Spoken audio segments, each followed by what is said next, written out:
Melihat sampai kedalaman batin kami ya Tuhan. Dapatin hati kami benar di hadapan-Mu. Selidikin sampai kedalaman hati kami yang terdalam ya. Tidak ada satupun yang tersembunyi di hadapan-Mu Tuhan. Roh Kudus bicara di tengah kami, bicara ke dalam hati kami dan tarik kami berjalan dalam rencana-Mu seirama seritme dengan Kau. Kami mau habiskan umur kami hanya untuk memuliakan nama-Mu yang maha mulia, yang maha agung. Terima kasih Tuhan buat siang hari ini. Terima kasih buat hadirat-Mu, terima kasih buat kehadiran-Mu. Kami kembalikan segala hormat pengagungan buat Raja kami yang maha mulia. Dalam nama Yesus kami mau belajar firman. Haleluya. Amin. Amin. Amin. Selamat datang di rumah Tuhan. Hari ini kita mau belajar sesuatu supaya hidup kita ini tambah hari tambah diubahkan di dalam hadirat-Nya. Kita akan lihat di Pengkhotbah pasal yang kedua, mulai ayat yang ketiga. Dengarkan saja baik-baik. Aku menyelidikin diriku dengan menyegarkan tubuhku dengan anggur, sedang akal budiku tetap memimpin dengan hikmat dan dengan memperoleh kebebalan, sampai aku mengetahui apa yang baik bagi anak-anak manusia untuk dilakukan di bawah langit selama hidup mereka yang pendek itu. Ini yang nulis adalah Salomo. Salomo ini dulunya waktu masih muda ini takut akan Tuhan. Hidupnya itu benar di hadapan Tuhan. Tapi dengan berjalannya waktu, dia semakin terkenal, semakin hebat, semakin kaya, dan hatinya condong. Dia seperti bapaknya. Si Daud itu suka dengan perempuan. Dia punya kelemahan secara seksual kuat sekali. Dan Salomo ternyata tertarik dengan banyak perempuan asing yang mereka nggak nyembah Tuhan, Allah Abraham, Ishak dan Yakub. Akhirnya hatinya Salomo ditarik mendekat kepada berhala-berhala itu, pada Baal itu, pada Allah-Allah asing. Dan di masa tuannya akhirnya dia nulis kitab Pengkhotbah. Jadi sepanjang hidupnya Salomo dari muda sampai dia terkenal, itu powerful. Tapi setelah dia jadi raja, hatinya berubah, berbalik dengan Tuhan, jauh dari hadapan Tuhan. Makanya nih dia nulis kitab Pengkhotbah, kitab penyesalannya dia. Dia menyesal. Dan itu jadi pelajaran yang mahal dalam hidup kita. Makanya Bapak Ibu, pernah nggak duduk dia merenungkan semua yang kita pernah perbuat sepanjang umur kita ini? Jangan merenungkan perkataan buruk orang lain. Jangan merenungkan kesusahanmu. Jangan merenungkan penderitaanmu. Jangan merenungkan kekuranganmu. Coba belajar duduk diam, nggak mikirin apa-apa, datang kepada Tuhan, flashback melihat ke belakang dari muda sampai hari ini kita sudah melakukan apa di hadapan Tuhan. Bener nggak berguna? Bener nggak berkenan? Bener nggak nyenengin hati Tuhan? Atau malah sebaliknya, kita banyak habiskan waktu sia-sia. Kita banyak habiskan waktu percuma, melakukan banyak hal yang konyol. Seperti yang dialami Salomo. Di masa tuanya dia nyesel karena pernah meninggalkan Allah Abraham, Ishak dan Yakub, Allah Israel. Dia pernah menyembah Allah-Allah asing. Untungnya sudah tua, tidak berguna, dia baru nulis kitab Pengkhotbah, kitab penyesalannya dia.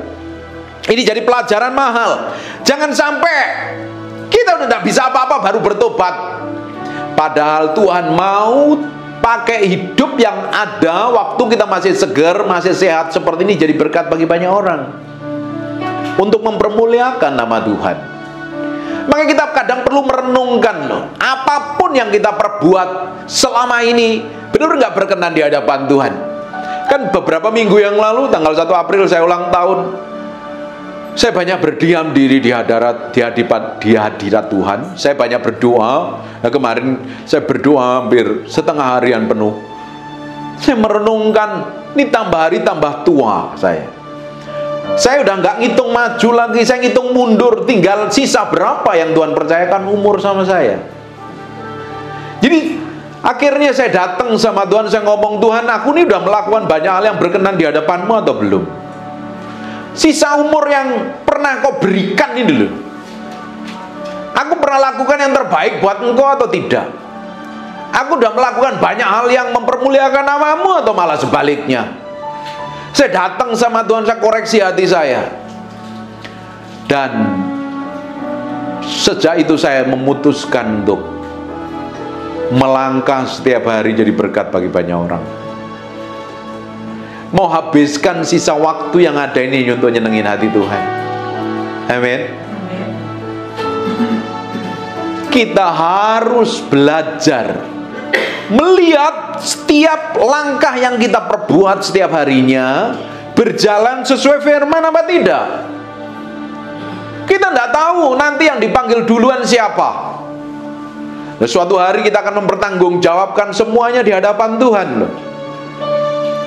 Saya mempertanggungjawabkan semua yang saya perbuat dari muda sampai selesai akhir umur saya di hadapan Tuhan. Istri saya, Patrick, Bu Nini, Bu Lucia, semuanya akan menghadap Tuhan dan mempertanggungjawabkan semua yang kita perbuat. Jangan sampai, kasih minum Ibu, jangan sampai kita malah didapatin menjadi orang yang tidak berkenan di hadapan Tuhan. Ayat yang terkenal sekali di kitab Matius pada hari terakhir, banyak orang berseru, Tuhan, Tuhan, aku udah pelayanan ini, aku udah melakukan ini, aku udah bikin ini, aku udah bikin itu. Tapi Tuhan, istilah orang Jawanya melengos, enyang kau dari hadapanku, karena engkau tidak melakukan kehendakku. Jangan sampai kita didapatin menjadi orang yang tidak berkenan di hadapan Tuhan. Jadi kita mau melakukan segala sesuatu tepat seperti yang Tuhan mau hari ini. Belajar merenungkan yang kita perbuat ini mempermuliakan nama Tuhan apa tidak. Yang saya lakukan ini berkenan di hadapan Tuhan apa tidak. Yang saya katakan ini jadi berkat bagi banyak orang apa tidak. Jadi berkat buat anak, buat cucu, buat suami, buat tetangga, buat teman gereja, buat siapapun juga, atau malah sebaliknya. Kalau selama ini melakukan banyak hal yang jahat, kalau selama ini banyak melakukan yang tidak berkenan, masih Tuhan beri kesempatan untuk kita berubah. Jadi sepanjang umur yang sampai hari ini Tuhan percayakan, sampai nanti kita dipanggil Tuhan, kita mau melakukan yang terbaik menyenangkan hati Tuhan. Amin. Di ayat yang keempatnya, aku melakukan pekerjaan-pekerjaan besar, mendirikan bagiku rumah-rumah, menanami bagiku kebun-kebun anggur. Dia banyak melakukan banyak pekerjaan yang besar Salomo di waktu mudanya. Aku mengusahakan bagiku kebun-kebun dan taman-taman yang menanaminya dengan rupa pohon buah-buahan seperti yang saya lakukan. Alpukat, mangga, jambu saya tanamin, supaya Bapak Ibu nanti bisa menikmati apa yang saya tanamin. Banyak melakukan hal yang baik harusnya hari ini. Kalau kita melakukan yang terbaik, pasti akan menuai yang baik. Kalau selama ini kita melakukan yang buruk, kita pasti akan menuai yang buruk. Itu pilihan hidup kita. Kita mau melakukan apa? Kita melakukan seperti apa? Kita akan berbuat seperti apa? Apapun itu namanya, yang kita perbuat, yang kita katakan, yang kita lakukan, suatu hari kita sendiri akan menikmatinya. Masih ada kesempatan untuk menikmatin sesuatu yang powerful, yang baik.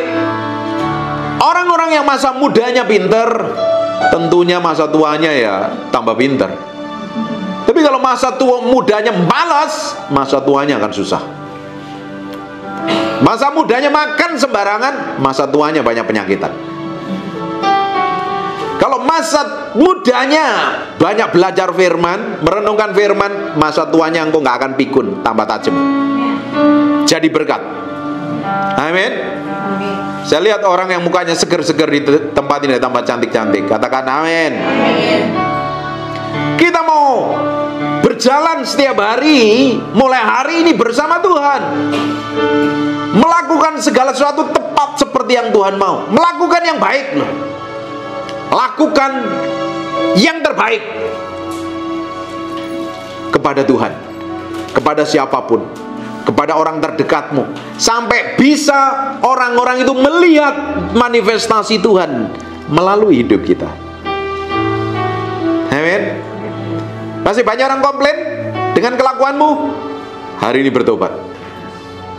Masih banyak orang ngomongin jelek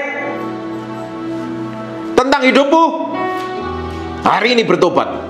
Masih ada kesempatan untuk kita berubah, karena kita sedang berjalan untuk diubahkan, dan suatu hari kita akan didapati menjadi orang-orang yang disayangin Tuhan.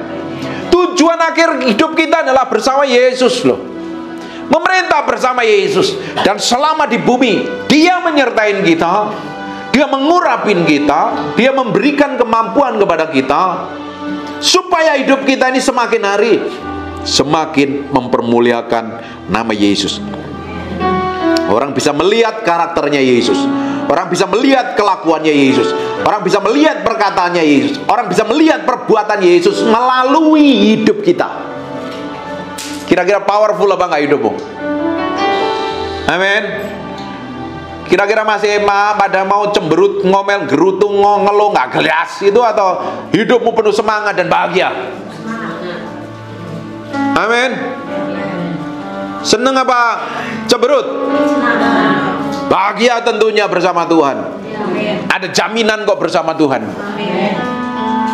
Apapun yang kita alami hari ini, Tuhan selalu berikan yang terbaik. Apalagi kalau kita didapatin menjadi orang yang menyenangkan hati Tuhan. Jadi orang kesayangannya Tuhan. Kita lihat ya, di ayat yang ke-6-nya, aku menggali bagiku kolam-kolam untuk mengairin, dari situ tanaman pohon-pohon muda. Ini seperti yang saya lakukan ini. Saya sering siramin pohon saya kalau kemarau nggak hujan, supaya pohon saya ini seger. Aku membeli budak laki-laki dan perempuan dan budak-budak yang lahir di rumahku. Aku mempunyai juga banyak sapi dan kambing, domba melebihi siapapun yang pernah hidup di Yerusalem bagiku. Ini orang, bukan orang malas loh. Ini orang yang kerja. Tapi kan sekarang udah banyak pensiun di sini. Tapi pensiun ini dan makmur-makmur semua kan ini kelihatannya, ini asetnya banyak semuanya ini. Depositonya banyak semuanya. Kita yang muda harus kerja, nggak boleh malas. Anak cucumu harus diajarin bekerja. Nggak boleh hanya scroll media sosial, terus goyang kanan goyang kiri, tambah kekurangan tuanya, menderita. Salomo masa mudanya kerja, tapi banyak orang Kristen hanya mengharap belas kasihan dari orang lain, akhirnya kekurangan. Harus kerja. Kaleb umurnya 80 tahun, tapi dia memilih daerah yang raksasanya gede, yang harus dia taklukkan. Umur 80 tahun dia masih kerja. Di Singapura, kita ke Singapura lihat orang-orang yang di atas 60, 70, 80 mereka kerja loh. Kerja apa yang bisa dilakukan, kerjakan. Jangan hanya duduk bengong, pikun nanti. Lakukan. Jangan hanya meratapi nasib. Nasib tidak perlu diratapin. Hidup harus dijalanin, karena Tuhan tetap memberkatin kita. Amin. Tuhan memberkatin kita itu melalui apa yang kita kerjakan lewat tangan kita. Apapun itu namanya. Bisa jadi berkat bagi banyak orang, bisa mendatangkan berkat secara materi buat kita melalui apa yang di tangan kita. Makanya jangan hanya merenung tentang nasibmu. Minta hikmat dan pengertian, menghabiskan waktu yang ada ini untuk menyenangkan hati Tuhan dan melakukan banyak hal yang baik. Mungkin nggak melakukan apa-apa, didik anakmu, didik cucumu, deketin mereka, ajak temanmu ngobrol, siapapun lah, supaya kita mau habiskan waktu ini lebih berguna. Tapi kalau hanya duduk di rumahnya bengong, toleh kanan toleh kiri, scroll media sosial kanan kiri, tambah puyeng dengar berita yang gak jelas. Kita mau lakukan setiap hari, jadi orang yang memberkati banyak orang, dan nama Tuhan dipermuliakan melalui hidup kita. Tidak ada orang yang tidak berguna. Kita di sini semua orang yang berguna, karena Tuhan berikan hikmat, pengertian, dan pengetahuan. Ini adalah orang-orang yang diberkatin Tuhan. Amin. Kita ini orang-orang yang spesial di matanya Tuhan. Coba kita lihat lagi. Aku mengumpulkan bagiku juga perak dan emas, harta benda raja-raja dan daerah-daerah. Aku mencari bagiku biduan-biduan dan biduanita yang menyenangkan anak-anak manusia, yakni banyak gundik. Ini yang nggak perlu ditiru ini. Ini kalau laki-laki nyari biduanita, nyari gundik, wah kacau ini, hancur ini. Lihat nih, kefatalan yang dilakukan Salomo ini. Dengan demikian aku menjadi besar, bahkan lebih besar daripada siapapun yang pernah hidup di Yerusalem bagiku. Pada itu hikmatku tetap tinggal padaku. Ini orang yang pinter loh. Makanya tidak pernah ada orang yang sekaya Salomo selama bumi ini ada. Salomo paling kaya. Dia hebat sekali. Tapi kita pelajarin, akhirnya dia menderita sia-sia karena hidupnya dihabiskan untuk hal-hal yang tidak penting. Aku tidak merintangi mataku dari apapun yang dikehendakinya. Kan ini tidak benar ini. Dia bisa melihat apapun loh. Padahal yang kita lihat harusnya kebaikan Tuhan kan. Aku tidak merintangi mataku dari apapun yang dikehendakinya, dan aku tidak menahan hatiku dari sukacita apapun, sebab hatiku bersukacita karena segala jeripayahku. Itulah yang buah dari segala jeripayahku. Dia makmur, kaya raya, luar biasa sekali, diberkati. Dia bisa lakukan banyak hal. Gak ada orang yang sesukses Salomo. Gak ada orang yang terkenal seperti Salomo. Gak ada orang yang kaya. Ini orang pinternya luar biasa. Ketika aku meneliti segala pekerjaan yang telah dilakukan tanganku dengan segala usaha yang telah kulakukan untuk itu dengan jeripayah, lihatlah, segala sesuatu adalah kesia-siaan dan usaha menjaring angin. Memang tidak ada keuntungan di bawah matahari. Lalu aku berpaling untuk meninjau hikmat, kebodohan, dan kebebalan. Sebab apa yang dapat dilakukan orang yang menggantikan raja, hanya apa yang dilakukan orang.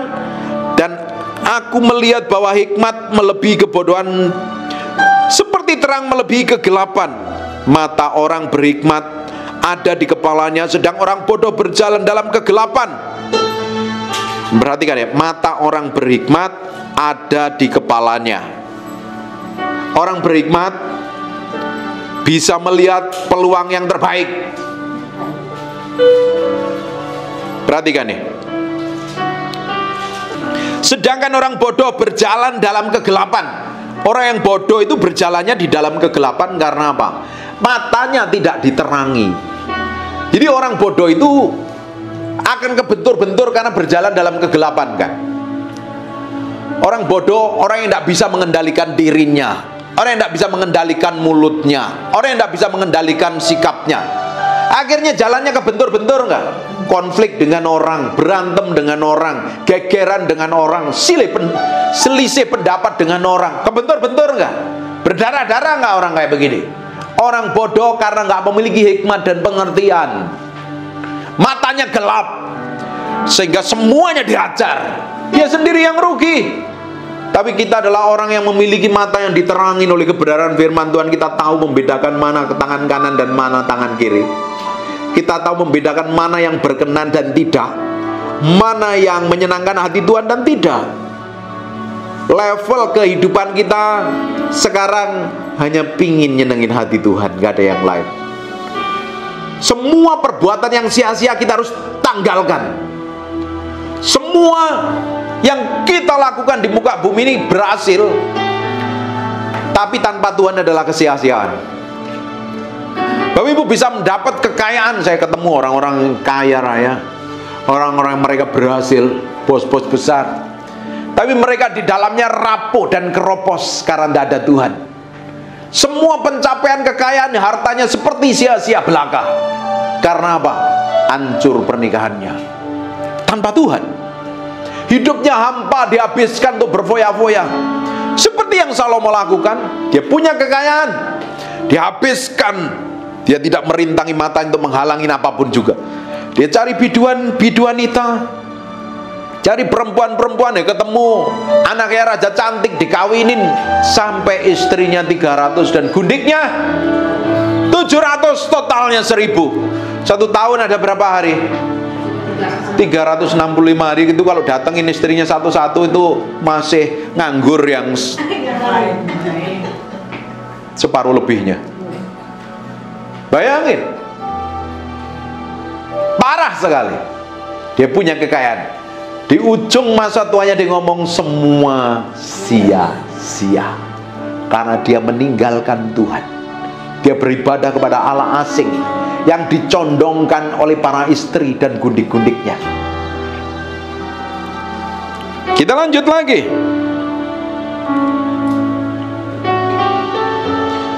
Tetapi aku tahu bahwa nasib yang sama menimpa mereka semuanya, binasa tentunya.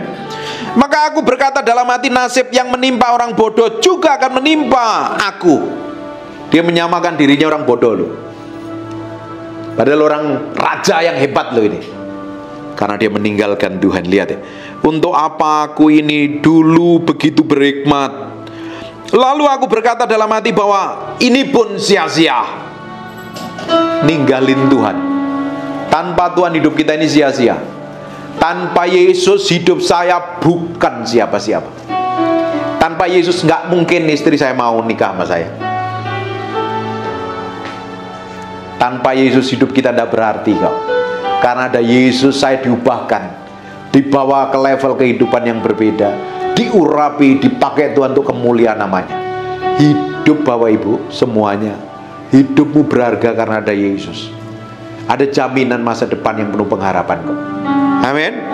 Lihat nih, karena tidak ada kenang-kenangan yang kekal dari orang yang berhikmat maupun dari orang yang bodoh. Sebab pada hari-hari yang akan datang kesemuanya sudah lama dilupakan.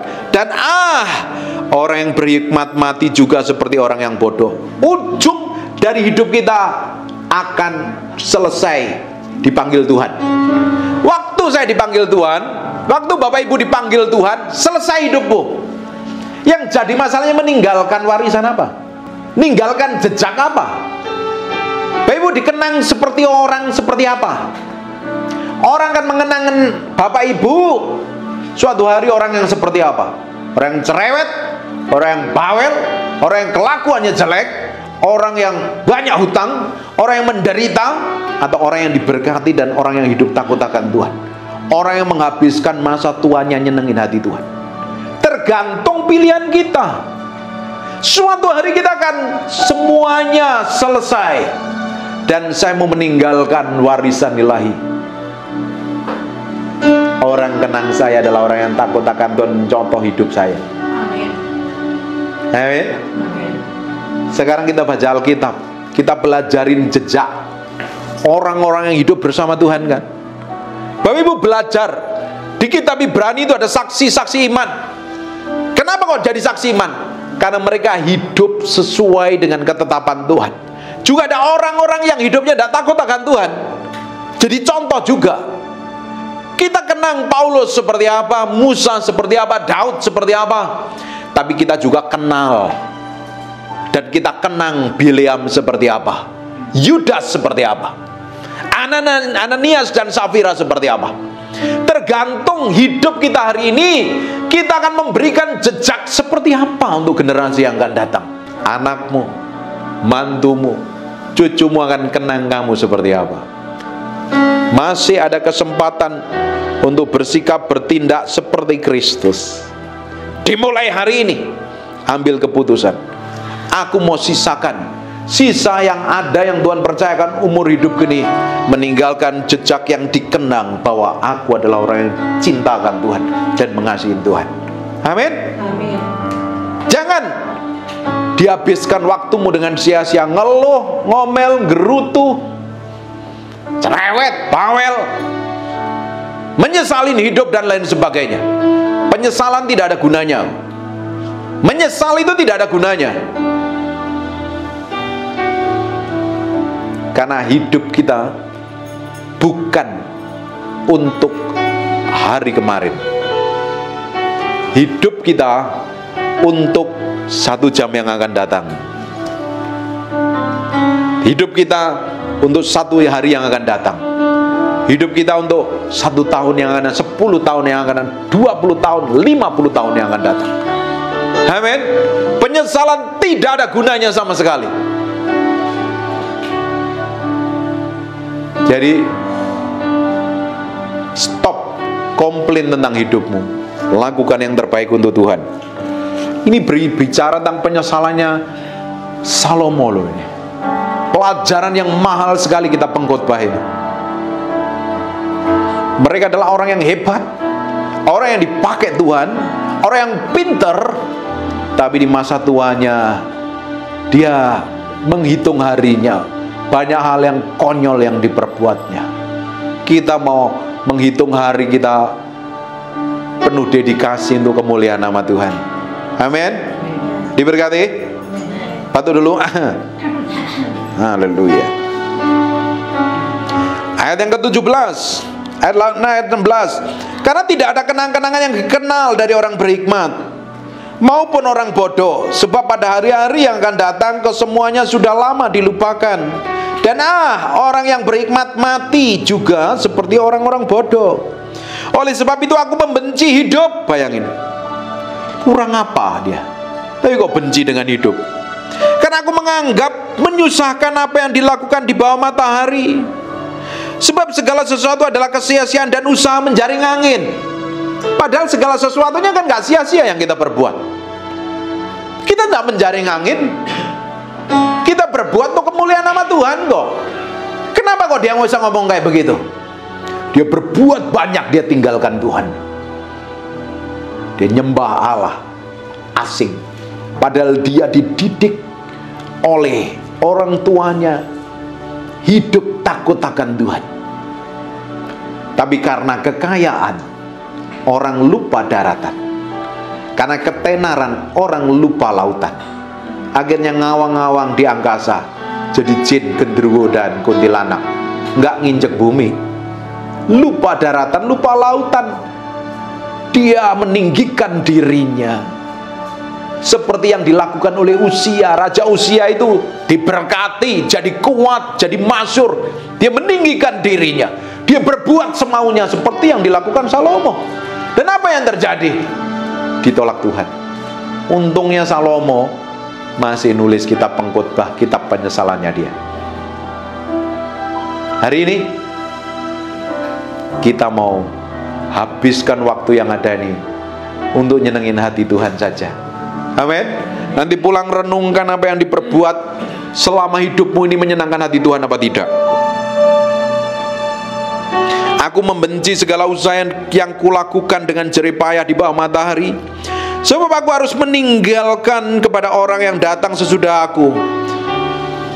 Dan siapakah yang mengetahui apakah orang itu berhikmat atau bodoh? Meskipun demikian, aku berkuasa atas segala usaha yang kulakukan di bawah matahari dengan jerih payah dan dengan mempergunakan hikmat, itu pun sia-sia. Isinya penyesalan-penyesalan toh. Sekarang kita lihat di ayat 23-nya, kita lompat ya. Seluruh hidupnya penuh kesedihan dan pekerjaannya penuh kesusahan. Bahkan pada malam hari hatinya ia tidak tentram, ini pun sia-sia. Orang-orang yang capek lelah hidup tanpa Tuhan, isinya penderitaan. Kalau kita hidup dalam Tuhan, kita akan ada namanya damai sejahtera yang ditaruh di dalam diri kita. Amin. Nanti malam sebelum tidur, coba merenungkan, Tuhan, apa yang aku perbuat selama ini? Yang aku perbuat sepanjang umurku dari muda sampai tua ini menyenangkan hatimu apa tidak? Mungkin separuh umurku aku habiskan dengan sia-sia. Atau mungkin berapa puluh tahun ku pakai mulut untuk ngomel. Kalau disambung-sambung umurnya, mungkin umur saya mungkin 48 tahun. Kalau disambung-sambung mungkin dipadatkan ya, kata sia-sia saya mungkin berapa puluh tahun. Kita belajar dan kita harus berubah. Ibu mungkin umurnya 60. Kira-kira berapa tahun yang dipakai untuk sia-sia dan ngomong-ngomong jelek? Kita mau belajar mulai hari ini, berubah, semakin menjadi serupa segambar dengan Tuhan. Amin. Banyak yang tersinggung? Bagus.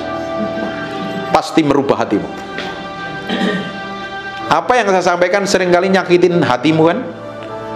Dan memang firman yang saya sampaikan tidak akan pernah menghibur, tapi akan mengkoreksi sampai kedalaman batin kita, supaya semakin hari kita diubahkan menjadi serupa segambar dengan Tuhan. Amin. Kita mau didapati menjadi orang kesayangannya Tuhan. Tahu nggak jadi orang kesayangannya Tuhan? Pun ini punya anak kesayangan kan? Kalau kita jadi anak kesayangan, kalau kira-kira disayang apa enggak? Diperhatikan apa enggak? Kalau kita punya kebutuhan kira-kira, wah dicukupi nih, bener apa enggak? Tapi kalau anak yang benceno, anak yang ngeselin ngapain?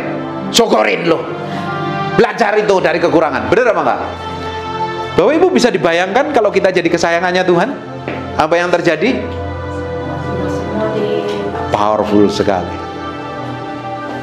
Kita mau belajar hanya pengen nyenengin hati Tuhan aja kok. Hidup yang ada kita mau pakai untuk nyenengin hati Tuhan. Kita belajar dari kebodohan, kegagalan, kekacauan, apalagi kekonyolan yang kita perbuat dari masa lalu. Banyak hal yang tidak berkenan di masa lalu. Kita belajar. Kita mau belajar berubah, diubahkan menjadi serupa segambar dengan Tuhan. Diberkati. Bangkit berdiri sama-sama.